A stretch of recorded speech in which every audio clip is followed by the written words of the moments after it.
నేనే రాజు నేనే మంత్రి అంటే నేనే ముఖ్యమంత్రిని, నేనే మున్సిపల్ మంత్రిని. ఈ ఎన్నికల ప్రతి ఫలితం నా పనితనానికి గీటురాయి. నేను కష్టపడుతున్నాను, ప్రజలు విశ్వసించి ఖచ్చితంగా 80% ఆశీర్వదిస్తారు. కొన్ని పనులు అయినా కాకపోయినా ప్రయత్నంలో లోపం లేదు.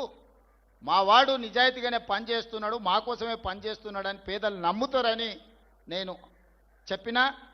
ఎన్నికల కంటే ముందు 2 రోజుల ముందు నేను ప్రెస్ మీట్ పెట్టి క్లియర్గా చెప్పిన. 12 సంవత్సరాల ఢిల్లీ నుంచి పరిపాలనను చూసిండ్రు, 10 సంవత్సరాలు గడీల నుంచి పరిపాలన చూసిండ్రు, 2 సంవత్సరాల ప్రజా పరిపాలనను చూసిండ్రు. బేరీజు వెయ్యండి. 12 ఏళ్ళకి ఏం తీర్పిస్తారు, 10 ఏళ్ళకి ఏం తీర్పిస్తారు, 2 ఏళ్ళ పరిపాలనకి ఏం తీర్పిస్తారో మీ విచక్షణను వాడి మీరు తీర్పు ఇవ్వండి అని చెప్పి ప్రజలకు విజ్ఞప్తి చేసిన. దాని ప్రకారం ఈరోజు 85 నుంచి 90% ఫలితాలు అనుకూలంగా వచ్చినాయి. దీన్ని ఇంకా అభివృద్ధి పదం వైపు నడిపించే బాధ్యత నాకుంది.